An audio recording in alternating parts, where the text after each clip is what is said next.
ചില സിനിമകൾ കാണാൻ തന്നെ എനിക്ക് വിഷമാണ്, എനിക്ക് അഭിനയിക്കാൻ പോകാൻ തന്നെ ഒരു വിഷമാണ് എന്നുള്ള രീതിയിലേക്ക് ട്രൂ. വന്നിരുന്നു. എന്തുകൊണ്ടാണ് അങ്ങനെ ഒരു സ്റ്റേറ്റ്മെന്റ് പറയാൻ കാരണം? അതായത് നമുക്ക് വെളീന്ന് കാണുമ്പോ എല്ലാം മിന്നുന്നതെല്ലാം പൊന്നല്ല എന്നുള്ളൊരു കാരണവന്മാരായിട്ട് പറഞ്ഞൊരു ഇതുണ്ടല്ലോ. That is it. കാരണം നമ്മള് വെളീന്ന് കാണുമ്പോ വിചാരിക്കും ഓ എല്ലാരും നല്ലവരാണ്. എല്ലാരും നമ്മളെ ഹെൽപ്പ് ഔട്ട് ചെയ്യും. ഞാൻ അങ്ങനെ ചെയ്യുന്ന ഒരാളാണ്. ഞാൻ ഹെൽപ്പ് ചെയ്ത ഒരുപാട് പേര് ഇപ്പം മുൻനിരയില് തന്നെ നിക്കുന്നുണ്ട്. ഞാൻ കേറി കഴിഞ്ഞിട്ട് കേറ്റിയവര്, ചിലര് വെളിയിലുള്ള അന്യഭാഷകളില് വർക്ക് ചെയ്യുന്നുണ്ട് ഇപ്പം. അല്ലാതെ ചെയ്യുന്നുണ്ട്. കാരണം സൂപ്പർ പ്രൗഡ്. എനിക്കത് ഇഷ്ടമാണ്. ഞാൻ ഒരാൾക്ക് അവസരം വാങ്ങിച്ചു കൊടുക്കാൻ പറ്റുമെങ്കിൽ നല്ലതാണെന്ന് വിശ്വസിക്കുന്ന ഒരാളാണ് ഇത്. പക്ഷേ എൻ്റെ കാര്യത്തിൽ അങ്ങനെ ഞാൻ അധികം കണ്ടിട്ടില്ല.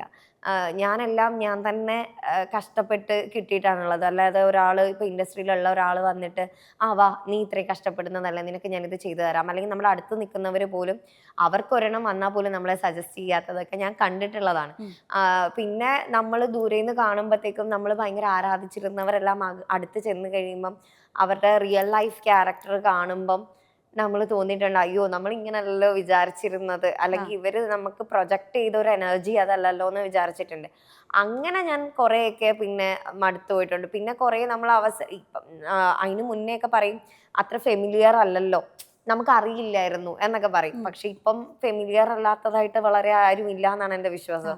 എങ്കിൽ കൂടെയും അവസരങ്ങൾ എന്തുകൊണ്ട് വരുന്നില്ല എന്ന് ചോദിച്ചാൽ എനിക്കറിയില്ല.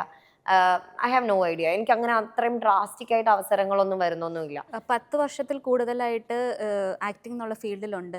ധാരാളം ഹ്രസ്വ ചിത്രങ്ങൾ അതെ. സംവിധാനം ചെയ്തിട്ടുണ്ട്, അഭിനയിച്ചിട്ടുണ്ട്. എന്നിട്ടും എന്തുകൊണ്ടാണ് മെയിൻ സ്ട്രീമിലേക്ക് അവസരങ്ങൾ കുറയുന്നതായിട്ടോ അല്ലെങ്കിൽ ആരോടെങ്കിലും അവസരം ചോദിച്ച് പോയിട്ട് അത് ഉം. വാങ്ങിക്കണം എന്നൊക്കെ തോന്നാതിരുന്നത്? എനിക്കറിയില്ല. അതും ഞാനിങ്ങനെ ഒരു ക്വസ്റ്റ്യൻ മാർക്ക് എന്ന് പറഞ്ഞിടാണ്. ഫസ്റ്റ് ഓഫ് ഓൾ ഞാൻ റിലേഷൻഷിപ്പിന് ഭയങ്കര വാല്യൂ കൊടുക്കുന്നതാണ്. അപ്പം ഞാൻ തന്നെ കേട്ടിട്ടുണ്ട്, ഓ ഇപ്പൊ വിളിക്കും, ഇനി അവസരത്തിന് വേണ്ടിയിട്ടാ ശല്യം എന്നൊക്കെ പറയുന്നത് എൻ്റെ മുമ്പിൽ ഇരുന്ന് പറയുന്നത് ഞാൻ കേട്ടിട്ടുണ്ട്. അപ്പൊ ബേസിക്കലി ഇപ്പൊ നമ്മൾ വിളിക്കുമ്പോഴും അത് തന്നെ ആയിരിക്കുമല്ലോ ആ ഉം. റെസ്പോൺസ് ഉണ്ടാവുക. അതിനോട് എനിക്ക് താല്പര്യമില്ല. ഇപ്പൊ ഒരു നല്ല റിലേഷൻ ഉണ്ടെങ്കിൽ അങ്ങനെ ഇരുന്നോട്ടെ. ഇപ്പം നമ്മളെ ഓർമ്മിപ്പിക്കേണ്ടി വരിക നമ്മളെ മറന്നവരെയാണ്. നമ്മളെ മറക്കാത്തവരെ നമ്മൾ ഓർമ്മിപ്പിക്കേണ്ട കാര്യമില്ല. ഉം. അപ്പം മറക്കാത്തവരെ ഓർമ്മിപ്പിക്കേണ്ട കാര്യമില്ലാത്തപ്പം അവരത് തരാത്തത് അവർക്ക് അവരുടേതായിട്ടുള്ള റീസൺ ഉണ്ടാവും. ഉം. ചിലപ്പം ഞാൻ അതിന് കേപ്പബിൾ അല്ലാന്ന് തോന്നിയിട്ടുണ്ടാവും. അല്ലെങ്കിൽ ആരെങ്കിലും പറഞ്ഞിട്ടുണ്ടാവും അവളെ വിളിക്കണ്ട എന്ന് പറഞ്ഞിട്ടുണ്ടാവും. There will be lot of reasons. ഉം. അപ്പം മറന്നു പോയവരെയാണെങ്കിൽ നമുക്ക് ചെന്ന് ഓർമ്മിപ്പിക്കാം. ഓർമ്മയുണ്ടോ? ഉം. ഇപ്പൊ ഞാനൊരു 5-6 വർഷം മാറി നിൽക്കുകയാണ്. എൻ്റെ ഫേസ് ചിലപ്പോൾ ഓർമ്മ ഉണ്ടാവില്ല. 6 വർഷമൊക്കെ ആകുമ്പോൾ ഈ ഒരു വർഷത്തിൽ തന്നെ മറന്നു പോയിട്ടുണ്ടാവും. അപ്പം ഓർമ്മയില്ലെങ്കിൽ എനിക്ക് തന്നെ ഓർമ്മ, ചേട്ടാ ഓർമ്മയുണ്ടോ, എന്തെങ്കിലും നല്ല വർക്ക് ഉണ്ടെങ്കിൽ പറയണേന്ന്.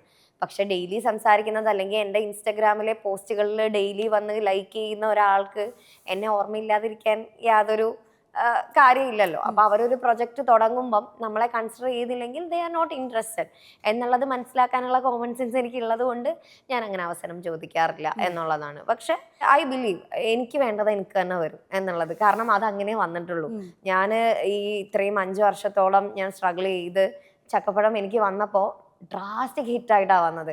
അത് കോവിഡ് ടൈമായി എല്ലാവരും കണ്ടു. ഒരു സിറ്റ്കോമും ഉപ്പുമുളകിന് ശേഷം അത്രയും ഹിറ്റായിട്ടില്ല. ഉം. അപ്പം അത്രയും പെട്ടെന്ന് സ്വീകാര്യത കിട്ടി. എല്ലാവരും എന്നെ തിരിച്ചറിയുന്നത് പോലെ. അപ്പം എൻ്റെ ഈ 5 വർഷത്തെ പെയിൻ അവിടെ തീർന്നു. അതെ. അങ്ങനെയാണ് വന്നത്. അപ്പം എനിക്കുള്ളതാണെങ്കിൽ എനിക്ക് തന്നെ വരും എന്ന് വിശ്വസിക്കുന്നതാണ് ഞാൻ. ഉം. അപ്പൊ ഇപ്പൊ എനിക്കൊരു അവസരം അവര് നിഷേധിച്ചിട്ടുണ്ടെങ്കിൽ അല്ലെങ്കിൽ എനിക്കത് കിട്ടിയിട്ടില്ലെങ്കിൽ നാളെ എനിക്ക് ഇതിലും വലുതെന്തോ നല്ലത് വരാനായിട്ട് വെച്ചിരിക്കുന്ന. അതെ. ചിലപ്പോൾ ഇത് ചെന്ന് കഴിഞ്ഞാൽ ഇത് എൻ്റെ ഒരു കംഫർട്ട് സോൺ ആയിട്ട് ഞാൻ ഇവിടെ ഇരുന്ന് ഉം. പോവായിരിക്കും. എനിക്ക് അങ്ങനെ ഒരു പാസിംഗ് ക്ലൗഡ് ആവാൻ താല്പര്യം ഇല്ലാത്തത് കൊണ്ട് തന്നെ ഉം. ഞാൻ അധികം അതിനെപ്പറ്റി ബോധർ ചെയ്യാറില്ല എന്നുള്ളതാ. പലരും പറഞ്ഞു കേട്ടിട്ടുണ്ട്, ഈ സിനിമ ഇൻഡസ്ട്രിയിൽ ചാൻസസ് കിട്ടണമെങ്കിൽ പല വിട്ടുവീഴ്ചയ്ക്കും തയ്യാറാവണമെന്ന് പല സ്ത്രീകളും പറഞ്ഞു കേട്ടിട്ടുണ്ട്. അതെ, അതെ. റീസെൻ്റ്ലി രഞ്ജിത്തിൻ്റെ കേസ് വെച്ച് നോക്കുമ്പോൾ അദ്ദേഹം ക്യാരവാനിൽ വെച്ചൊരു പെൺകുട്ടിയുടെ അടുത്ത് മോശമായി പെരുമാറിയെന്ന് പറഞ്ഞ് അദ്ദേഹം പോലീസ് കസ്റ്റഡിയിലായിരുന്നു. Yes, yes. ഈ കേസൊക്കെ നമ്മൾ കണ്ടതാണ്. അപ്പോൾ ഒരു നടി എന്ന നിലയിൽ ഇത്തരം കാര്യങ്ങളോടൊക്കെ എങ്ങനെയാണ് ശ്രുതി പ്രതികരിക്കുന്നത്? ഉണ്ടോന്ന് ചോദിച്ചാൽ ഉണ്ട്, ഇല്ലേന്ന് ചോദിച്ചാൽ ഇല്ല. അതാണ് സംഭവം. ഉം.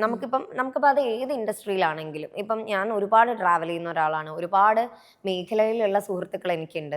എല്ലായിടത്തും ഉണ്ട് ഇത്. ഇത് സിനിമ ഇൻഡസ്ട്രി കുറച്ചൊരു ഗ്ലാമറസ് സ്പോട്ട്ലൈറ്റ് ഇൻഡസ്ട്രി ആയതുകൊണ്ട് ഇത് നമ്മൾ ഹൈലൈറ്റ് ചെയ്ത് പറയുന്നു. അല്ലെങ്കിൽ ഇതിനൊരു എന്താ പറയാ, ഒരു ന്യൂസ് വാല്യൂ വരുന്നു എന്ന് പറയാം. മറ്റേതാണെങ്കിൽ ഒരു ദിവസത്തെ അരമണിക്കൂറിലെ ന്യൂസിൽ ആയിട്ട് പറഞ്ഞു പോയി ഉം. പരാമർശിച്ചു പോകും എന്നുള്ളതേ ഉള്ളൂ. അപ്പം എല്ലായിടത്തും ഇതുണ്ട്, ഇതിനകത്തും അതുണ്ട്.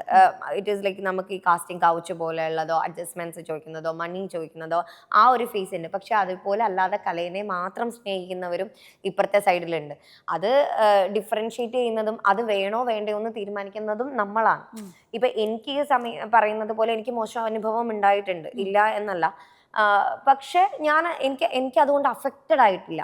കാരണം എനിക്ക് കുറച്ച് എൻ്റെ സൗണ്ട് പോലെ തന്നെ എനിക്ക് കുറച്ച് പ്രതികരണശേഷിയും കൂടുതലുള്ളതാണ്. അപ്പം ഞാൻ അപ്പം തന്നെ പ്രതികരിക്കും. ഞാൻ സിനിമയ്ക്ക് വേണ്ടിയിട്ട് സാക്രിഫൈസ് ചെയ്ത് നിൽക്കേണ്ട കാര്യമില്ല. സിനിമയ്ക്ക് വേണ്ടിയിട്ട് എൻ്റെ ബോഡി സാക്രിഫൈസ് ചെയ്യാം. കാരണം ഈ പറയുന്നത് പോലെ ഒരു ഫൈറ്റ് സീൻ വരികയാണ്, അല്ലെങ്കിൽ ഇപ്പം എന്തെങ്കിലും ചെയ്യുകയാണെങ്കിൽ നമുക്കൊരു മുറിവ് വന്നു, കാലോ കയ്യോ ഒടിഞ്ഞു, അത് നമുക്ക് സാക്രിഫൈസ് ചെയ്യാം. കാരണം നമുക്ക് ഇഷ്ടമുള്ള ഒരു പാഷന് വേണ്ടിയിട്ട് നമ്മളത് ചെയ്തപ്പോൾ പറ്റിപ്പോയതാണ്. പക്ഷേ അല്ലാതെ ഒരു അവസരത്തിന് വേണ്ടിയിട്ട് ഒരു അഡ്ജസ്റ്റ്മെന്റിനോ നിന്നിട്ട് ഒരു അവസരം കിട്ടുന്നതിൽ നമുക്ക് എന്ത് കഴിവാണുള്ളത്? ആ ഒരു കഴിവിനെ നമുക്കിത് പറയാൻ പറ്റില്ലല്ലോ. അതിലും വലിയ ഗതികെട്ടവൻ വേറെ ഇല്ലാന്നേ പറയാനുള്ളൂ. അങ്ങനെ ഈ ഒരു ഇൻഡസ്ട്രി വേണോ, അങ്ങനെ അഭിനയിക്കണോ എന്ന് ചോദിച്ചാൽ എനിക്കത് വേണ്ട. എനിക്കതിനോട് താല്പര്യമില്ല, എനിക്കത് വേണ്ടതാനും. എനിക്ക് അങ്ങനെ വേണ്ടത് എന്തായാലും അങ്ങനെ സമ്പാദിച്ചിട്ടേ ജീവിക്കാൻ പറ്റൂ എന്നുള്ളത് ദൈവം എന്തായാലും ദൈവം സഹായിച്ച അങ്ങനെ ഒരു ബുദ്ധിമുട്ട് എനിക്കില്ല. അതുകൊണ്ട് അത് വേണ്ട എന്നുള്ളതേ ഉള്ളൂ. പക്ഷെ ഇത് എല്ലാ ഇൻഡസ്ട്രിയിലും ഉണ്ട്. ഞാൻ പറയുന്നത് നമ്മൾ ബോൾഡായിട്ടിരിക്കുക. ഇപ്പൊ if you are not comfortable with that, അത് പറയുക, ഇത് താല്പര്യമില്ല, അങ്ങനെ എനിക്ക് ഒരു അവസരത്തിന്റെ ആവശ്യമില്ല എന്നുള്ളത് വളരെ സ്ട്രോങ് ആയിട്ട് പറഞ്ഞു കഴിഞ്ഞാൽ ആരും നമ്മളെ ഒന്നും ചെയ്യില്ല.